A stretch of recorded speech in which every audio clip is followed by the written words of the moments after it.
Good afternoon viewers, welcome back to your favorite research network live tips. This is Mohan and let's talk with a quick update on what's happening on the equity market for the day.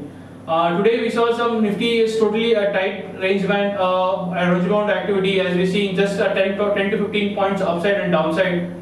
But it is not going downside also, upside also, as even global clues also mixed reaction. Especially Shanghai and Hang Seng was down by around 1% and 1.5% in Shanghai market. But in our market, it is sustaining around 6,000 level. And even individual stock wise, we are not seeing much upside and downside. Even some bit of profit booking, even some bit of selling pressure was there in a banking sector, especially SBI Bank, Axis Bank, ICICI Bank. Apart from this, buying was there in a strong sector on IT sector, especially TCS and Infosys was looking bit positive for the day also. And apart from this, Reliance showing some bit of weakness for the day, even it has cut down by around 1%. We need to see after European market how it will be reacted. And again from there we need to see a market to be closing. So as we said, market is in very narrow band. And even expiry also expecting the same band around 5,900 to 6,050 levels. So for traders we need to be keep on those ranges and we can trade on this. So that's all about the market now. Thank you viewers. So keep watching a session on more updates on the off market session. Thank you.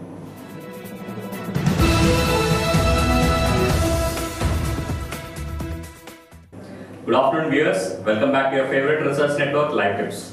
We will have a quick update on what is happening in the currency market with Mr. Joy, and later during the session we will discuss the commodities market with myself Navneet. Welcome Mr. Joy. Thank you.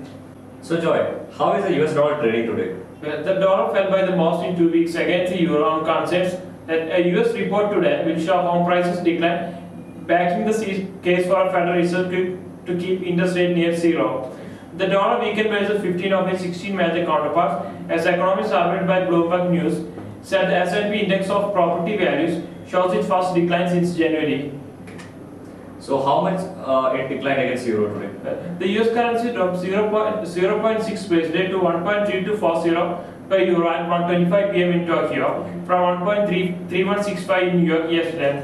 After earlier touching a 1.3255, that's the lowest since December 17th.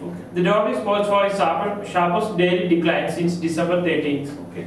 So how it is trading against Japanese yen? Well, the greenback fell to 82.51 yen from 82.81 yen today. The dollar slipped below the key support level at its 55-day moving average around 82.62 yen. Okay. So Mr. Joy, how is dollar index trading today? Well, the dollar index, which tracked the greenbacks against the currencies of 6 major US trading partners, fell for a fourth day and reached 79.839. That's low since December 17th. So for the past 1 week, we have seen a continuous negative trend in the dollar index.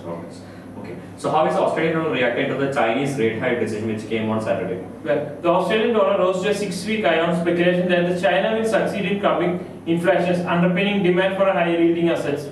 The so-called Aussies rose 0.4% to 1.0084 US dollars. It's earlier reached 1.0095, matching its November 11th high. The currency is set for a 12% gain this year against the US dollar. That's the second best performer among major peers after the yen. So how is euro trading in today's market? Well, the euros rose sharply as bears were forced to abandon their bets on Tuesday. The euro jumped after stop loss orders were triggered as at key chart points around $1.32. It rose to 1.3250, its best levels in more than a week, and extending its recovery from last week's 3-week low of 1.3055. Many in the market have been betting on more weakness in the euro due to persistent worries that some Eurozone countries such as Spain and Portugal may need rescue programs to finance their debt. So the euro could target 1.3278, that's a 50% retracement of what is for earlier this month from 1.3500 to 1.3054, and then around 1.333035 range, which includes a 61.8% retracement of the same decade as well as the past peaks in August. So viewers, watch out for that Chinese rate hike decision which came on Saturday, and also the lingering concerns about the debt crisis in Eurozone area. So thank you Mr. Joy for your valuable insights. Stay tuned viewers, we'll be discussing the commodities market after this short commercial.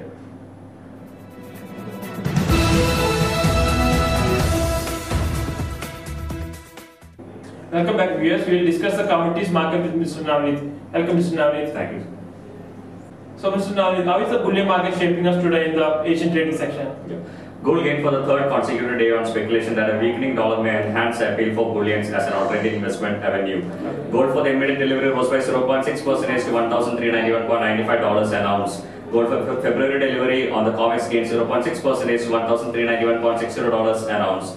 The US currency fell to a one-week low against euro on the anticipation that home prices will fall and an uncertain housing market would prompt Fed to keep the interest rates at near zero levels for a prolonged time period. So that same concern is lingering into the commodities market also. Okay. Silver for mid delivery rose by 0.9% to $29.5013 an ounce. The metal has climbed 75% this year. The silver price is expected to gain as much as 37% next year. So probably we might be seeing some buying interest coming in after the market reopens after the New Year holidays. The markets are keenly watching towards the key consumer confidence data released from the US for getting cues as the market is trading with a thinner volume during the Asian trading session. So any negative surprises in the consumer confidence data will trigger other buying interest coming into the bullions. Okay, fine.